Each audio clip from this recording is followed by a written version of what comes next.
Ардын уран зохиолч Эрдэнэ. Малын хөлийн тоос.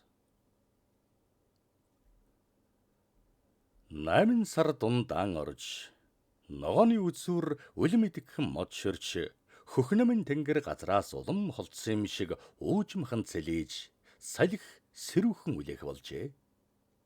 Байгаль ертөнцийн хишиг бүрдэж малчин ардын гэр хотлоор эдээ цагаат элгэрсэн энэ сайхан удирлын нэгэн сайхан өглөө. Өмнө улсын бил улаан шаргал элсэн мангантай, умар улсын бил уняартах ногоон дэнжтэй, хангаа говийг заагалсан алдарт суута борогчингийн хөндийн уужимдах борхон гэрийн эзэгтэй 30 иргэн насны өндөр бор бүсгүй намхан зуухан дээрх тус дааварлсан ширмэн догооноос хуруу зузаан өрөм хаман авч шармутан тавагт байгаа алгын чинээ 2 цагаан хурууд дээр ижилхэн хувааж тавилаа. Хомрын орон дээр хурган дээлийн дороос нэгэн сартай бор хөлөөн нөгөө нь цээжин биеийн эл гарган ундаж байгаа балчир 2 хүүдэн хувь тавьж байгаа нь энэ. Гэрийн эзэгтэй сайлын ховын авч гадагшаан гарахад өглөөний сайл хүлээсэн үнэ тугал мөөрөлдөн өгтлээ. Зүүн нуурын галуу нугас нарнаар нарийн ганганалдаж хүмүүл тааны тааламжит өнрээр агаар салхи ангилж хүмбүл сайтай саахалтайлын их баг гэр тэрэг тэмээ хоньмол хүлэн авахчийн хөнгөнөх дуу энэ бүхэн өөрийнх нь дорой бурайг сануулах мэт болно. Бүсгүйн сэтгэл инхүү догдолсон нь сүүлийн хэдэн өдөр нэгэн учрлыг хүлээснийх билээ. Найртай тансаг 8 сарын эхээр баруунтайгаас хөрөлдсөн ирэх товарчдын магнайд учралт хүн нь буух ёстой байлаа.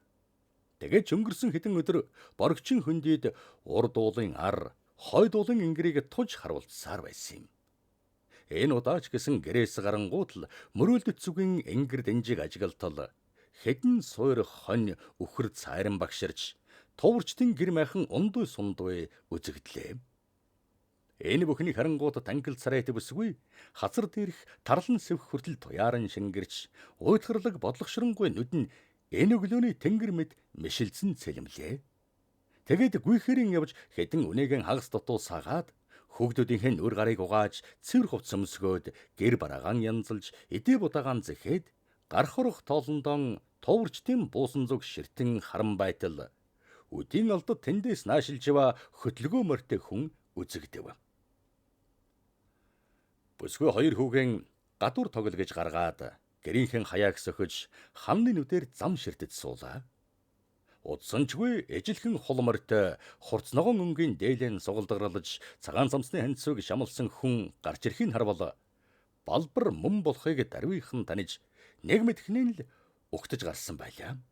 Балбар уяан дээр 50хан бууж 2 заглаан уяад хоошургшан холыг харж хоолой засаад ногоон сартай этэн гутлааран нунтаг хөх шорон дээр хол мөр гаргасаар хурчрээд "За чанцал сайн сууж байна уу?" гэж намрын шимшвэлт хурсан хөдөр хүрэн сарайндан төвшин инэмсгэл тодруулж дөшин цагаан шүтэн яралзуулан урт аяны нарыг шингээж салхийг сэрсэн хүрэн ягаан цээжин анхалзуулан зогслоо. Чанцал сэтгэлийг булаасан сайхан нэрийн жавхлангийн өмнө бишүүрхэх баясах хослон байвч бүсгүй зангаар гэрвшингүй харж сайн явж байна уу?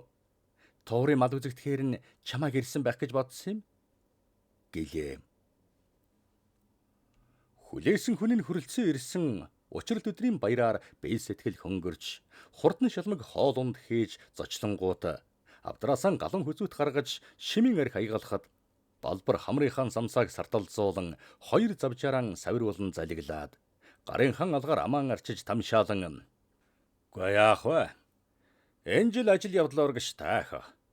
Өгөн чинь аймгийн товарчдын зөвлөгөөнд оролцох яггүй үүрэг аваад байгаа. За тэгээ саа шаалгана гэдэг чтэй санааных биш зүтгэлийг юмшивдэ. Энэ жил хэдэн муу оюу эдмэр маань овоо таргалж явна. Хотынхны ходоодыг өөхөр таглаад мухар төрөвчэн хөдөлмөрийнхэн хөлсөр мялагаад боцдог хэрэг айх. За тэгээд зам үлзээтэй ажил урагштай байдаг ч тэгээд аавын хүүгийн аз шоо мөн биз дээ. 5 жил мал туухад үнэндээ гажуу буруу явсангүй. Тэгээд жогтод золгоод өдөж мардуулдаг чам шиг хүнтэй байхлаар дотор уужим явах юм байна шүү дэхөө гэж шилбэлзэн суулаа. Хэдхэн тагш арх уусанд нүүр нь хөлс дааварлан нүд нь маналцаад ирлээ.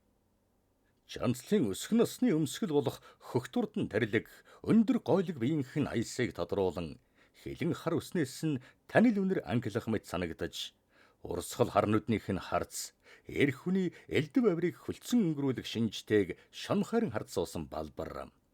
Гүй Чанцал. Өвгөн чинь малын хөлийн тоосонд ганцаараа явсаар насыг ямар баралтай биш. Гэд ханьгүй хүнд харанхуй хорвоог гэгээтэй нартай болох хүн тэр болго яаж дайралдах ажтэй. Тийм үү дээ Чанцал. Гэхдээ Чанцал баахан толгомдож тийм ээ. Гүй тэгээд тэр хүн чинь гэтэл тэр хүн чинь чэшүү дээ. Гэд Балбар адган гэнэсээр босож ирээд Чанцлын гараас шүүрч аван тэрхийг завдсанд яах нь вэ? Хүүхдүүд ирлээ. Гэд болт үсрэн зайлв. Балбар тасчадан гэнэсээр орлуу нь очиж толгоогоо салавчлан хэвтгэхэд хангар цээж нь оволцсон байна. Хоёр хүү ээжийнх нь орон дээр санаатл хэвтэж байгаа танихгүй байхаас эмээн хадвчны дэргэд бие биедээ наалдан зогслоо. Балбар өндөөж ар сугнаасаа савхин төрөвчэн тэмтэрэн аваад хоёр улаан аравт гаргаж юм. Гүй Чанцал. Саахалт чинь ааганд хэвээрээ биздэ. Миний хоёр хүн аашир. Ма энэгээр чихэр авчид. Гэхэд амтд энэ үгэнд өргөлөгдсөн хоёр хөө шүлсэн залгиж алгаан тосоор хурж ирээд тус тусын хувийг авангутан уралдан гарч одлоо. Балбар дахин нэг галон хүзүүч шавхаад Чанцлыг оройн сайландан гарсан хойгуур нь ховцонроо таажиж орд дэвсгэрийн тавтая эзэгэнчээ. Маргааш өглөө Чанцлын хийж өгсөн бандан гэдэж бас нэг галон хүзүүт тонилгоод мардахтан. За Чанцал. Маргааш манайд дашин жилэнгийн хэдийн юм ирэх юм. Гүй яахав? Газрынхантай гар барьж ганцхан хэлэх нь юм уу бахав? Тэгээд чи би тэрийн холбоотойг мэддэг юм байна лээ. Ганцгүй айл болохгүй, ганц цучил гал болохгүй дэхөө. Чи заавал очин шүү. Гэлээ. Маргааш өглөө Чанцал өглөөний сайлыг сааж сүвгэн тушаагаад хоёр хүүгийн ундаалж гэрээсийн бүх холдорой гэж сайтар захиад хэдэн зуны наран донгосон торгон дээлэн өмсөж нэгдлийн адуунаас ногдсон хөгшин хүрнэн эмээллэн мордов. Тэгээ туурчдын буусан зүг сажлуулжээ явахтаа шимэн эрхний эсгэлэн үнрээр амьсгалсан гүжирмгэрийн хажууд өнгөрүүлсэн энэ шинийн явдлыг санаж хэлсэн амлсан нь үнэн болж хүлээж мөрөөдсөн амьдрал маань биелбэл хаач явсан яхав дээ. Хоёр мөхүүгээл хүний зэрэгтэй өсгөж сургуульд оруулж бусдын цагаан гэр хүлээн авагч шинэ хувцс тэр бүхэн атаарахгүй төрсөн ис боловч эцэг их хүнтэй уруу дорой царайлахааргүй хиймэртэй явхаар болгол хамаг хэрэг бүтгэн тэр дээ. Намааг бодох юм бол ухаантай, чадалтай, эрх хүн уужим сэтгэл гаргаж хөрхи хоёр үрийн минь зөв сайнаар хүмүүжүүлэх нь лав. Балбар хүүхдэд их хэлэхтэй юм билээ. Баг балчирхан амьтад юундаа дасч ядхав дээ. Энэ насандаа хүний сайныг олж ханилах хөв тавилантай явсан минь сая гүйцэлдэх нь энэ биш үү? Гэх зэргээр олныг бодож явлаа. Товрын хоньмал суур суураараа багшран бэлчээрлэж уулын ингэрд жанж дээрх дуурчдын гэрмайхан энэ тэнд үзэгдэн. Дуурчдын зүүн жигүүрт байгаа хундан цагаан гэр бол Балбарх мөн. Дэрэгд нь бараан өнгийн хоёр майхан бодвол нөгөө дашин жилэнгийнхний болтой эмээлтэй морд байлаа. Чанцал гэрээс зайдуухан бууж морин тушаад баахан зөргшээсэр гэрт орлоо. Чанцлын орж очиход Балбар хэдүүл дөрвөн хантын хоймрыг бүргсэн хэвсэн дээр ясан даалуу тачигна олдсуулаа. Балбар Чанцлын өөдөөс найланхай нүдээр мишилдсэн. Ашгүй. За чи хүрээд ирв. Бэднөөс нутгийн чинь хөөхнөр хоньныг зарчуулна гэдэл суулаа шүү дээ. За та. Тэгээд малын тоосон дарагдж яваа мань мэтэд Иймэрхүү өдөр ямар олон тохиолдох юм биш. Алив сугаргаа хонион тохиорхөө дээ. Гэхэд балбартай хамт яваа туурчин болтой аян шиж гонцсон ядрангуй царайтай нэг өвгөн гадагшаан гарч мөчийн дотор амжуулав. Чанцал хоньны гэдэс янзалж хажуугийн майханд тогоо дүрэн мах чанаж авчирсанд манихд ханцуу шамлан уулзав. Эрүү дамба гэж нутгийн хижээлэр хаяанаас нэг лонг хараар их авч ханцуугаараа жиргэлэн нэг цогсонд бөглөө бүлтүсрэн эхний хундаг балбарт зориулагдав. Цохиулах ээлжин хүлээж байгаа лонгонууд гэрийн хаяанд жирийтлэн хэвдэх ажээ. Удсанчгүй хараар ихэнд хатгуулсан даалуучдын уг олширч өгөө авааны тухай маргалдаж эхлэхэд Чанцал сэм гарч өвгөний майханд орлоо. Өвгөн ч бас арихнаас хов хүртсэн болохоор онгод нь бяцхан орж утаа тортог болсон нөхөөст хар майхны хан голд давшлан "За хөөхэ, чи наашаансуу. Би чамд санснаа хэлье. За ерн бэлтэй, чадалтай, цагаан гэртэй, чадлагүй дорой нь хар майхантай явдаг чи яс шүү дээ. Энэ үхэнд бол гомдох юм алга. Харин малын хөлийн тоосон дарагдлаа л гинэ. Чухам хэнэн дарагч яваавал доо. Бэвэл яахав улаан зур өр хүүхдэн тэжээ хэллэгэж хэдэн жил мал туулаа. Хаач гэсэн хөдлөмөр хийхгүйгээр ямар амьдрах вэ штэ. Сурсан дадснаа хийж амин дааж гэсэн улс дааж гэсэн зүтгэж явхаас өөр яахав. Айда мал туун гэдэг чинь амарч ажил вэ штэ.